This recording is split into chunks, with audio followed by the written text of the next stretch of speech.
Copy लाया हो, कुछ लाया हो? हाँ दे देगा।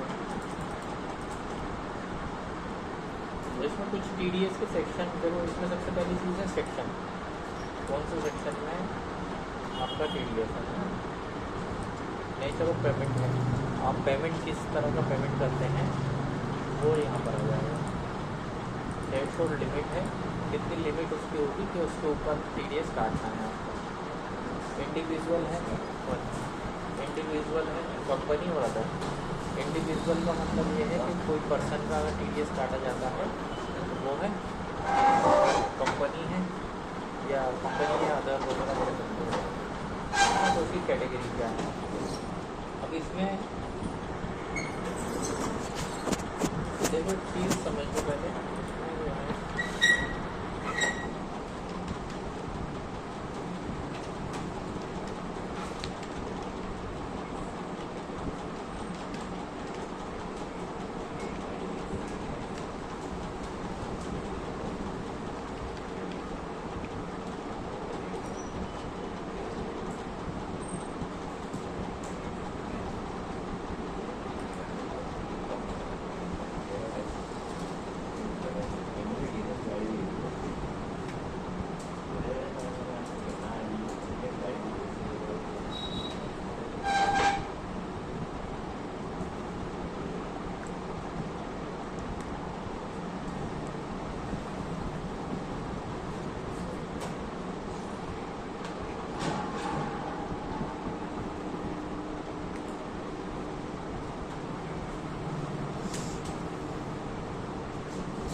नंबर होता है ना, ठीक है। तो इसमें क्या होता है, पैन कार्ड में नंबर होता है आपका, किसी भी पैन कार्ड में। तो उसमें तो 4th character of pan represent the status of pan holder. जो उसका चौथा करेक्टर होता है वो बताता है कि आपका वो पैन किसका है, वो किसी कंपनी का है, किसी फर्म का है, या किसी इंडिविजुअल पर्सन का है ना। तो इसमें अगर उसका चौथा करेक्टर P है तो वो इंडिविजुअल का होगा। C है तो वो कंपनी का होगा, H है तो हिंदू अनडिवाइडेड फैमिली का होगा, A है तो एसोसिएशन ऑफ पर्सन का होगा, B है बॉडी ऑफ इंडिविजुअल का होगा, G है तो गवर्नमेंट एजेंसी का होगा, है ना। ये सब लिखे हुए हैं। जैसे F है तो पार्टनरशिप फर्म या लिमिटेड लाइबिलिटी पार्टनरशिप फर्म इसका हो सकता है, T है तो ट्रस्ट का होगा, है ना। L है लोकल अथॉरिटी। तो ये इसमें इसका आपको जो फोर्थ कैरेक्टर होता है वो ये बताता है कि पैन का स्टेटस क्या है, पैन के स्टेटस का आपको पता लगता है। हेलो, हाँ मेरे पास तो चलो ढूंढना पड़ेगा मुझे, उनसे देखता हूँ। अच्छा ठीक है ठीक है।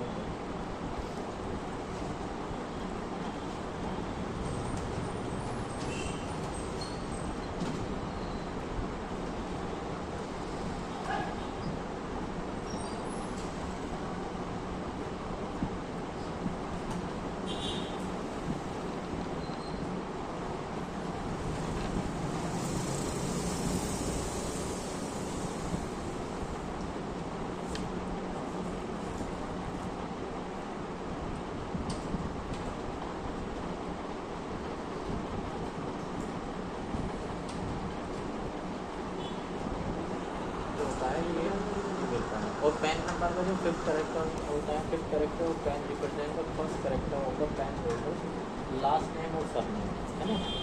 और जो पांचवा कैरेक्टर होता है वो उसका लास्ट नेम बताता है, लास्ट नेम या सर नेम। जैसे कि उसका मोहम्मद अली है तो अली उसका सर नेम है ना, तो अली का ए आएगा उसके अंदर, ठीक है। तो अगर इंडिविजुअल का है तो चौथा कैरेक्टर पी आएगा और अली का ए आएगा, पी ए आएगा उसमें, ठीक है। तो वो जैसे इसका मोनिस का निकालो का ए आएगा, ठीक है। तो इस तरह से हम इसका, अब ये हमारा इतना इम्पोर्टेंट क्यों है, ये जो बताया मैंने आपको, ये इसलिए है क्योंकि इसी पे डिपेंड करता है कि आपका TDS कितने % कटेगा, ठीक है। तो भैया किसी का लास्ट नेम ना हो तो हैं, जैसे मान लो कोई कंपनी है या उसका है, नहीं तो उसका फर्स्ट नेम ही आ जाता है। अगर खाली सिंगल नेम है, लास्ट नेम या सर नेम कुछ नहीं है उसका, तो उसका जो फर्स्ट कैरेक्टर होगा वही लास्ट नेम कंसिडर होता है, ठीक है। उसी का वर्ड का ए आएगा अगर सिंगल है। अच्छा जैसे कोई कंपनी है या वो है, तो कंपनी है पार्टनरशिप फॉर्म है तो उसका फर्स्ट कैरेक्टर आता है ना। जैसे कंपनी ABCN कंपनी तो ए आ जाएगा उसका, ठीक है, क्योंकि कंपनी में वो सर नेम का होता नहीं है ना।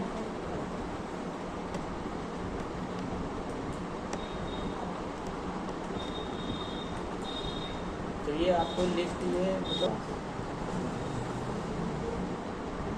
अब इसमें देखो इसमें कुछ सेक्शन है, उस सेक्शन के अकॉर्डिंग हमें ये देखना होगा, जो आपके इंटरव्यू में पता किए जाएंगे वो मैं इसमें यहाँ पे नोट करा दूँगा, है ना। मोस्टली वही पता करेंगे आपसे इंटरव्यू में, जब भी इंटरव्यू दोगे, है ना।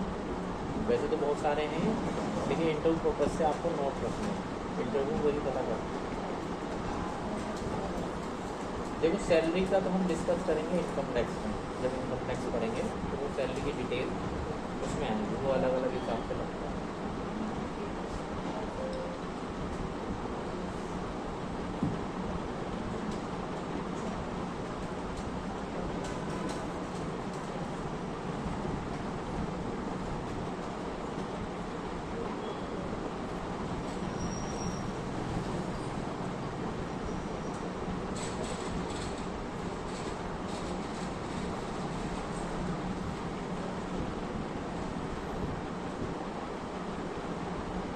देखो सबसे पहले इसमें, पहले समझने के लिए मैं इसको बता देता हूँ पहले आपको।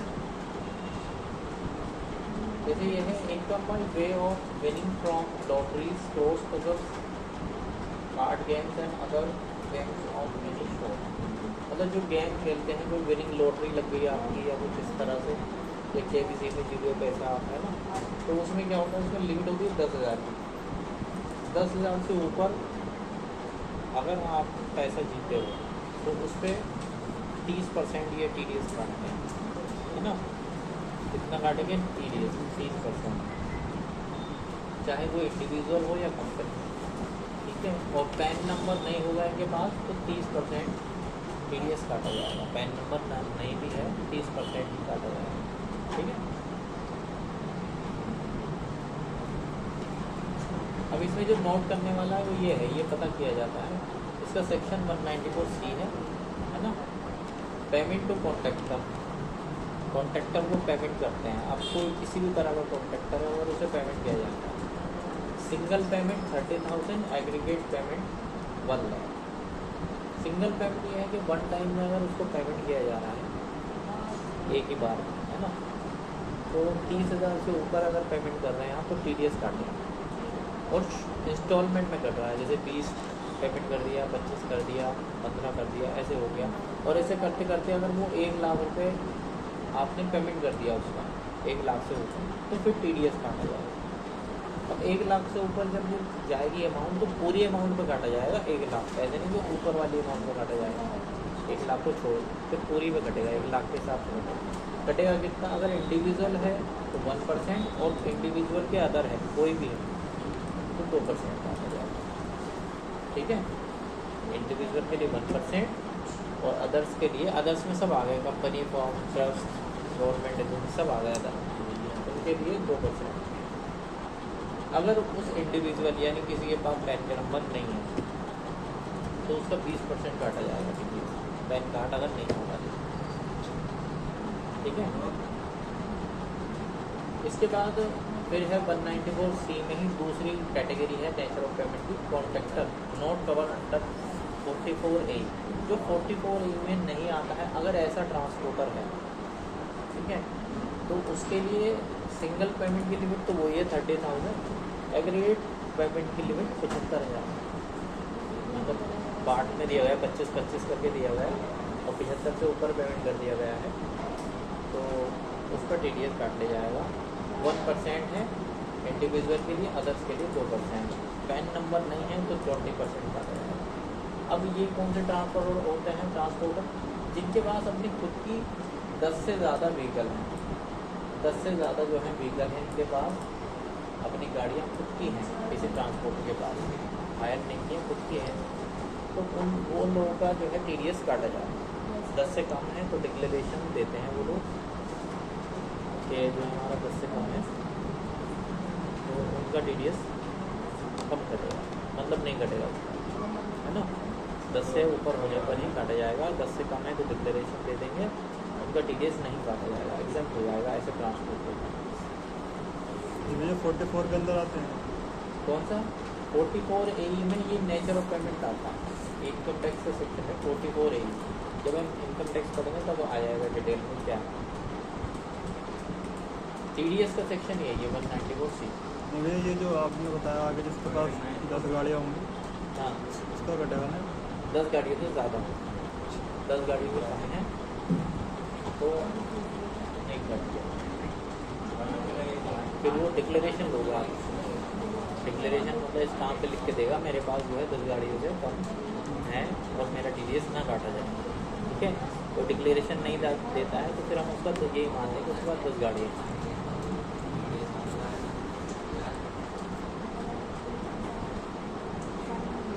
194D इंश्योरेंस कमीशन, जो कमीशन मिलता है इंश्योरेंस कराने पर, ठीक है। अब वो 15,000 से ज़्यादा मिल रहा है साल भर में, ये जो लिमिट है साल भर की दी है, ऊपर की दिख रही है 15,000 मिला कमीशन साल भर में, साल भर में इससे ज़्यादा मिला तो उसका 5% TDS काटा जाएगा। अगर वो इंडिविजुअल के अदर है तो 10% काटा जाएगा।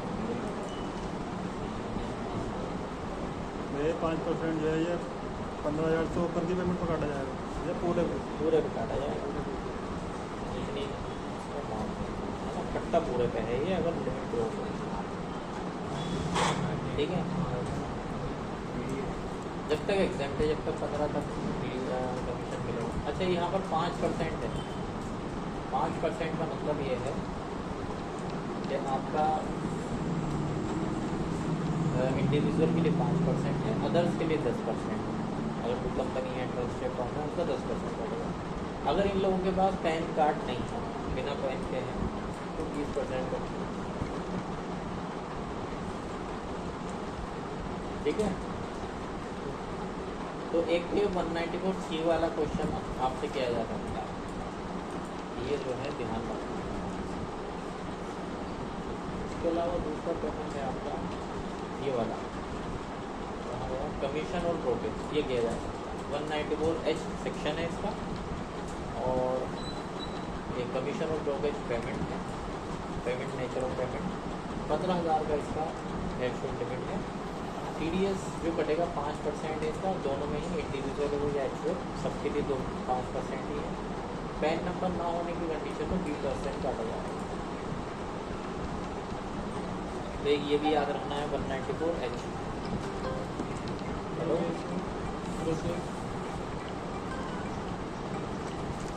ये बताइए।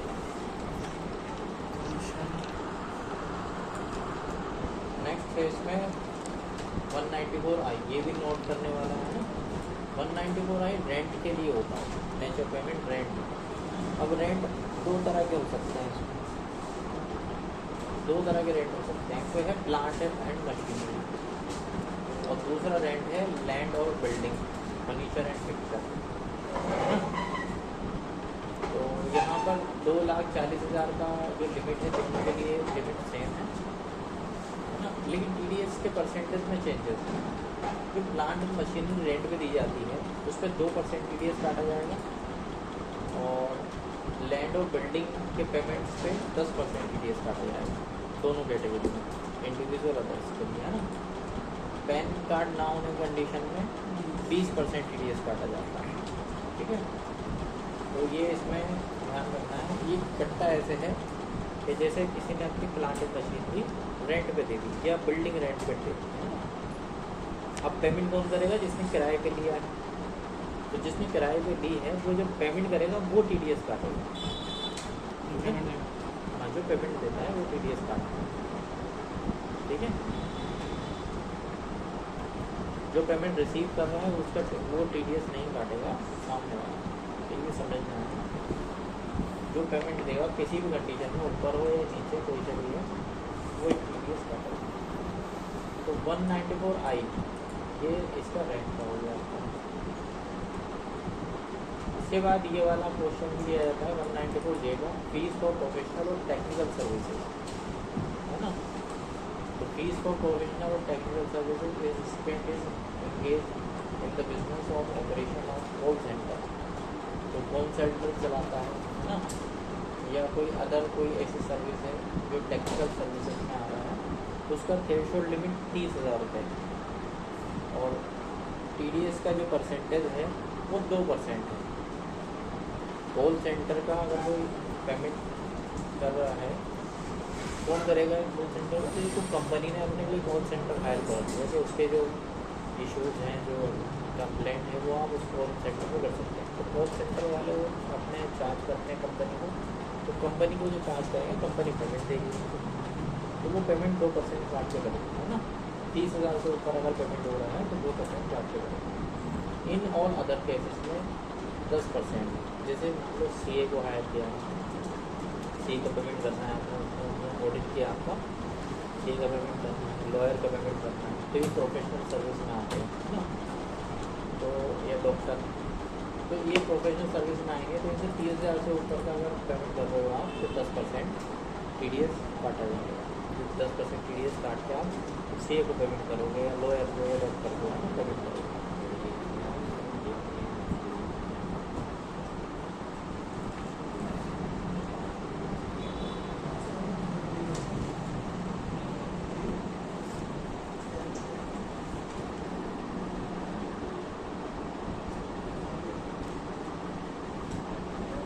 कैश विड्रॉल 194M है ना।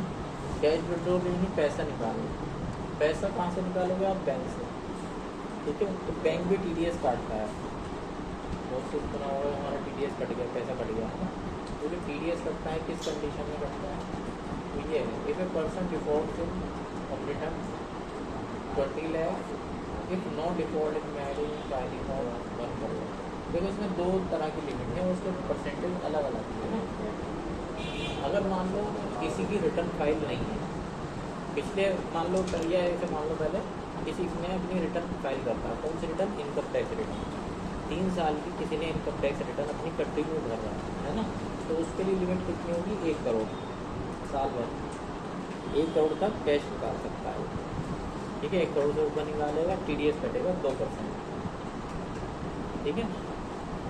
अगर मान लो कोई ऐसा पर्सन है जिसने रिटर्न फाइल नहीं की, या 1 साल की 2 साल की नहीं, है ना, 3 साल की कंप्लीट नहीं है रिटर्न, या कोई रिटर्न फाइल नहीं, तो उसके लिए लिमिट 1 करोड़ से कम 20 लाख होती है। तो उसके लिए पैन कार्ड वगैरह सब कुछ है, लेकिन उसकी इनकम टैक्स रिटर्न फाइल नहीं है, तो उसके लिए लिमिट होगी 20 लाख, है ना।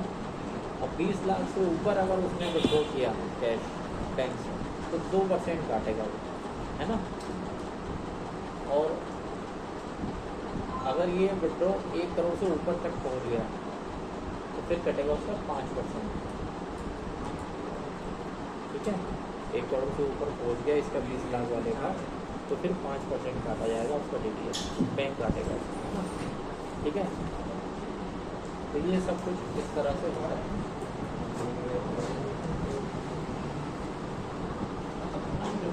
Purchase of goods applicable with effect from 1 जुलाई 2021।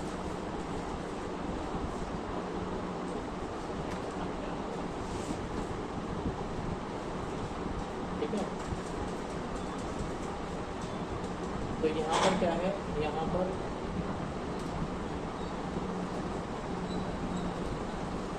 पर जो है गुड्स परचेज किया जाएगा, है ना। तो गुड्स जो परचेज होगा वो एक गुड्स परचेज की कंडीशन है। यार पानी की बोतल रखी हुई है,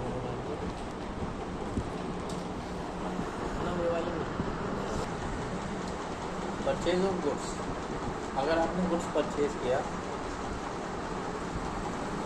किसी से, है ना, ये जो लागू हुआ 1 जुलाई 2021 से लागू हुआ। कुछ परचेज किया आपने 50 लाख, 50 लाख का गुड्स आपने परचेज कर लिया पूरे साल, जिससे ऊपर तो उस कंडीशन में क्या है, TDS काटने की लायबिलिटी आती है इसकी जो पेमेंट करना है। आपने किससे माल खरीदा, किसी पार्टी से, और वो 50 लाख से ऊपर खरीद चुके हो, तो आप क्या करोगे, उसका TDS काटोगे। लेकिन इसकी 2 कंडीशन है। एक तो ये है कि वो जो TDS काटने वाला है वो 50 लाख से ऊपर खरीद ले उससे माल, तब काटेगा। लेकिन ये इसमें ऐसा है कि 50 लाख से ऊपर होने का 50 लाख से नहीं कटेगा, वो 50 लाख से ऊपर वाली अमाउंट जब वो खरीदेगा, वो परचेज करेगा, तब काटा जाएगा। ऊपर ऐसा नहीं था, ऊपर कुछ पूरा कट रहा था वो, है ना। यहाँ पर क्या है, यहाँ पर 50 लाख से ऊपर जितना परचेज करता रहेगा फिर वो काटेगा। कितना काटेगा? 0.10% इतना काटेगा वो, है ना। एक कंडीशन तो ये। दूसरी ये है कि जो काटने वाला है उसको, उसका जो खुद का टर्नओवर है वो 10 करोड़ से ऊपर होना चाहिए, है ना। ये दोनों कंडीशन अगर फुलफिल होंगी किसी बायर की, तभी वो TDS काट सकता है, तभी वो क्या कर सकता है, TDS काट सकता है, ठीक है। तो यहाँ पर जो है ये दोनों कंडीशन फुलफिल होने की कंडीशन में TDS काटा जाएगा।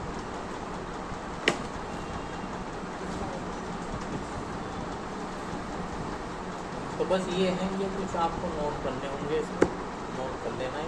यही इंटरव्यू में आपको जो मैंने बताया है ना, वैसे तो बहुत सारे हैं, लेकिन वो बताएंगे जो आपके क्वेश्चन करते हैं मोस्टली। तो यहाँ पर ये बात समझ गए होंगे, है ना। तो कुछ नहीं पता किया अगर मुझे TDS के परसेंटेज